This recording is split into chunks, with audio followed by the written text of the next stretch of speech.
Hello again, everyone.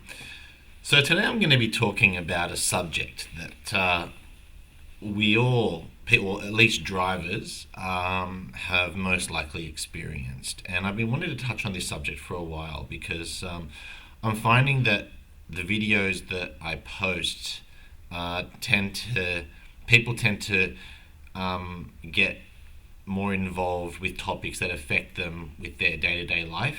So I'm going to try and touch on subjects that will affect you with your everyday life. Excuse me. So today we're going to be talking about road rage.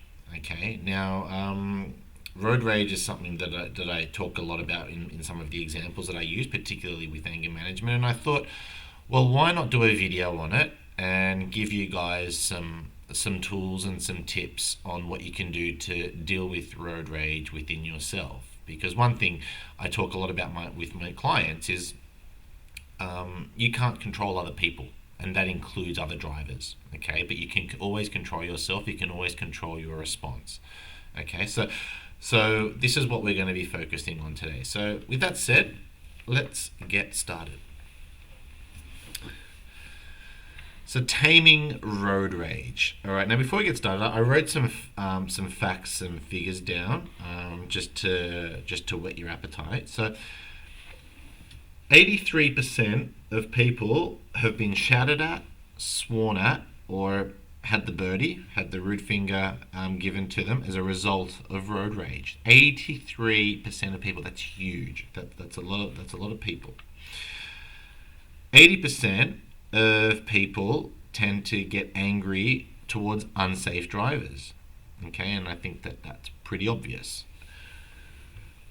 The most common road rage experiences happen when drivers are trying to merge. So when they're merging, when there's no indicator on when you're changing lanes, when eye contact has been made between drivers, and tailgating. So tailgating is basically when someone is driving really close behind you, trying to push you to go faster or to change lanes out of their way. And that's another reason for road rage, which I didn't write down, is at least in Australia, the right lane is considered the fast lane. And if you're driving slow, or if someone is driving slow in front of you when you're in the fast lane, as in not at least not at the speed limit, they tend to tailgate, which means that they will drive up close, and you very well may have done the same thing. I'm guilty of it, although I am trying to be a lot more conscious about it and just be more patient when I drive. But that's when tailgating tends to happen, because you're trying to force the driver in front of you to change lanes or to speed up. Okay, and that can be very dangerous. And I have seen multiple times, multiple car accidents, in terms of multiple cars in an accident with many people tailgating each other. The front one stops, the other one doesn't have enough space to stop, and so they hit the rear of the car in front of them, and that's quite common. So, with that being said, road rage is it's probably one of the main causes of us feeling angry. Okay, and it also, if you drive to work in the morning, especially peak hour, when there's a lot of cars, it can be very frustrating to get to work in an angry state due to road rage. So, and why is that? I mean, once again, I mean, if you've seen any of my other videos, what is anger? I mean, road rage is a form of anger. Anger happens when something all of a sudden happens. Okay, that's outside of your control. Basically, your amygdala kicks in, so you get into fight or flight mode. Your prefrontal cortex shuts down, which is your rational mind, and you're just going on instinct. So basically, there is some sort of threat. In this case, the threat is other drivers, and you emotionally react. Your body literally changes. You get into fight flight mode, you get into survival mode, your cortisol levels rise, and by the way, just getting in the car and driving at speed automatically puts you in a stress state. Okay, you're already your senses are already naturally heightened in that state.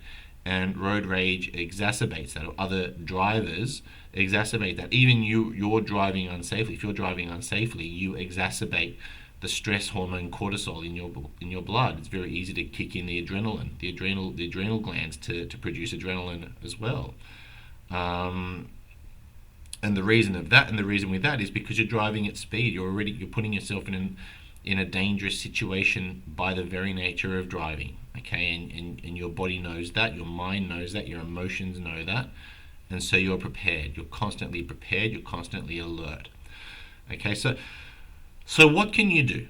All right, so number one is get public transport. Outsource your driving to someone else. Get the train, get the bus if you can, and just enjoy the ride. Become the passenger.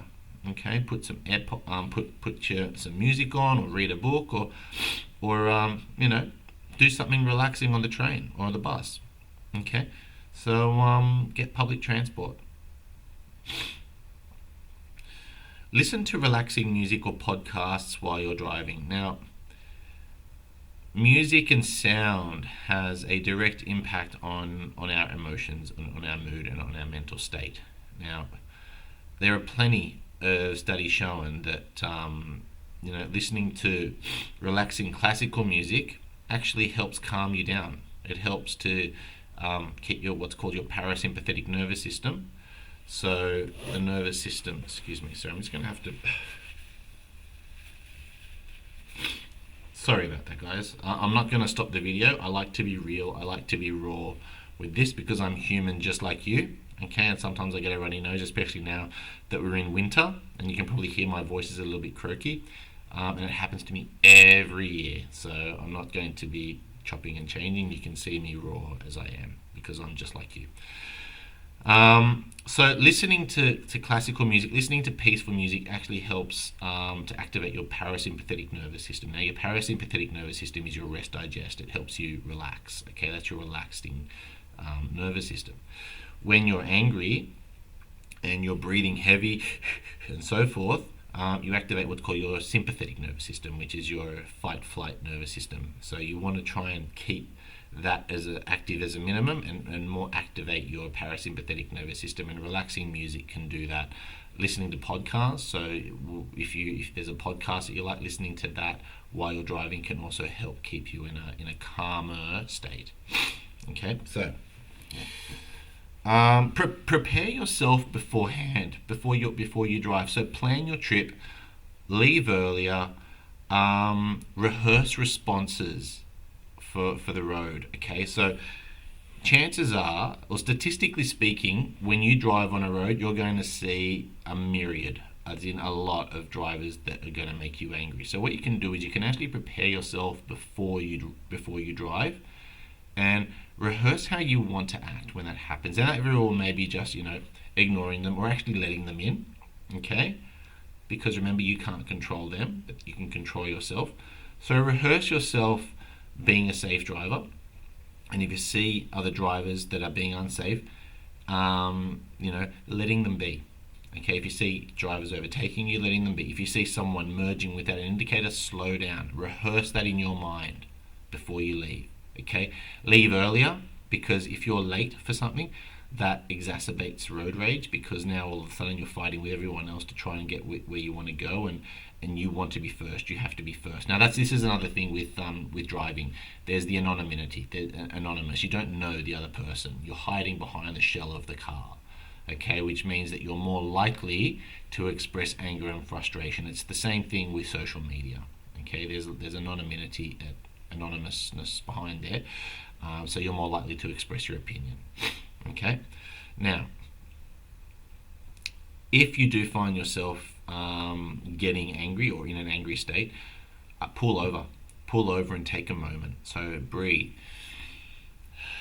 have some water with you, have a drink, make sure you pull over and just take a moment, because what happens is when you're in that angry state, you're not thinking straight, and it actually makes you more dangerous when you drive, and statistically speaking, you're more likely to get into an accident.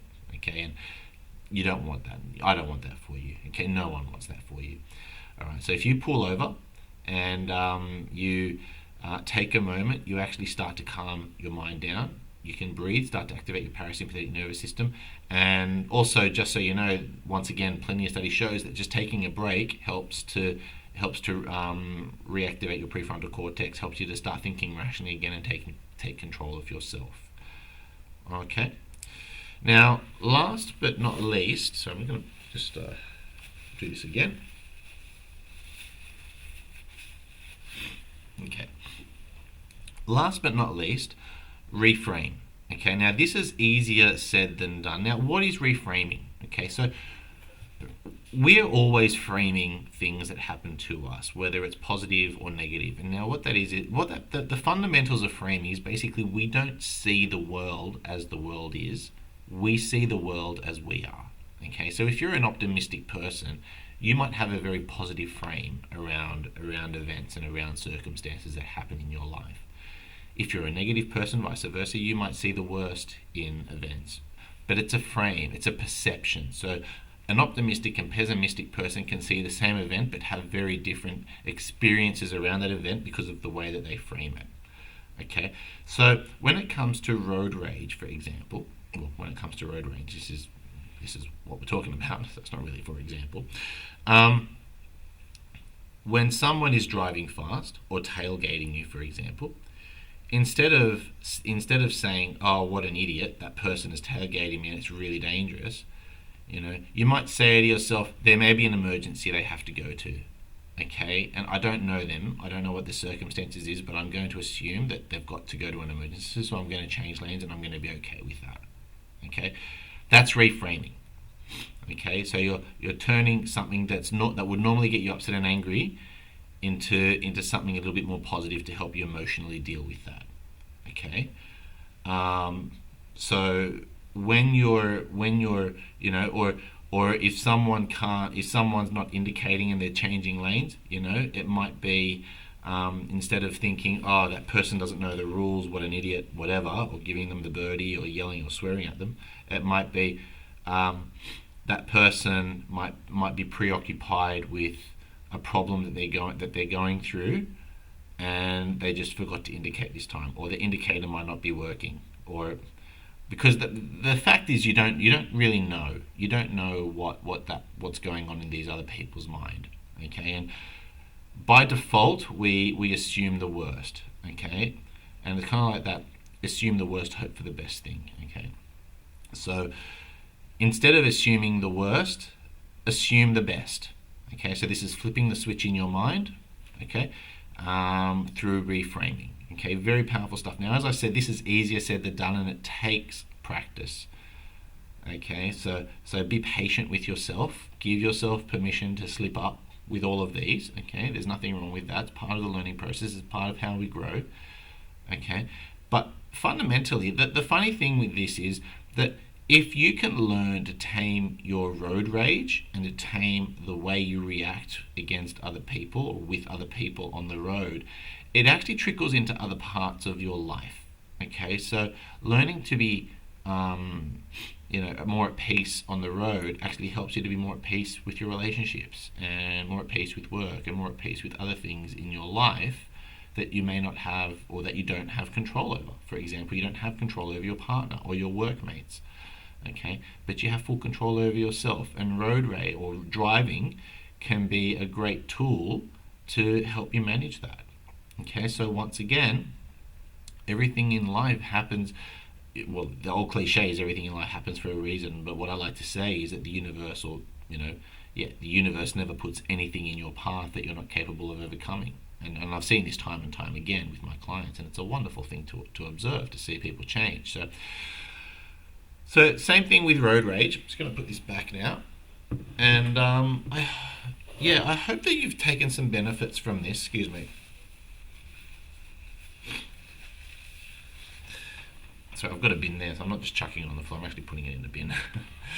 But yeah, I hope that you've taken some benefits from this. And remember that you are in control. Okay, you're always in control. Right. So if you're driving and someone cuts you off, if you're driving and someone tailgates you, or if there's merging and someone's speeding up to try and beat you, Okay, your response is always in your power. Okay, now, as I said, I think mentioned this earlier in this video that if you drive, especially in the morning, that can actually set you up for the day. If you have an angry experience on the road, that anger can linger for the rest of the day. Okay, if you have a pleasant experience on the road, that pleasantness can also set the theme for your mood for the rest of the day. Now, statistically speaking as well, people are more likely to get angry in the evening than in the morning, and that's simply because you're tired by the end of the day. Your brain power has been depleted, you're not as fresh, so you're more likely to get angry at the end of the day. You just want to get home, you know. But funnily enough, Monday mornings, okay, statistically speaking as well, people don't like Mondays or Sunday evenings or Mondays because of work, and there's a whole other topic on this to do with sick days, and Mondays being the number one sick day, or Tuesday. If you have to bring a doctor's certificate for Monday, then it's Tuesday, and Fridays are the least likely days for people to be sick. So there's a whole other dimension there, which does tie into road rage and all that sort of stuff. Because if you're anticipating going to a job that you don't like, or you're anticipating going into a situation that you don't like, you're already carrying that with you, that energy with you, that negativity with you, that anticipation of, oh, I don't want to do that. And then when your focus goes, energy flows. So what that means is that if you're already in a bad mood, then you're going to see that bad mood in everything. Whereas if you're in a good, positive mood, you just see the good in everything. And it kind of ties into reframing, which is what I said, which was what we were talking about before. So remember that driving can actually set you up for your emotional state for when you get to your destination. So if you're coming home to a family and you've had a really bad driving experience, that's going to trickle into your family, into your relationships. If you're at work, that's going to trickle into your work. If you're seeing friends, that's going to trickle into your friends, into the relationships there as well. Other side effects are focus, so you can decrease focus, decrease productivity, all of this from road rage. So we don't really, we don't really think about this sort of stuff. The kind of symbiosis that driving has with the rest of our life, because everything is connected in our lifetime is connected. There are moments of time which you can which we go through, but they're all intrinsically connected. So if we can learn to flip the switch in our mind and experience life from a more positive light, that positiveness will actually trickle into every other part of our life. Okay, so the power rests with you. You're the one in control here. Now, I hope that you found this video helpful. If you have, please like this channel. Please subscribe. You can contact me at info@alexrodriguez.com.au. You can also check out my website, www.alexrodriguez.com.au. If you want to make a booking, my phone number is on my website. And I'll see you guys next week. Bye.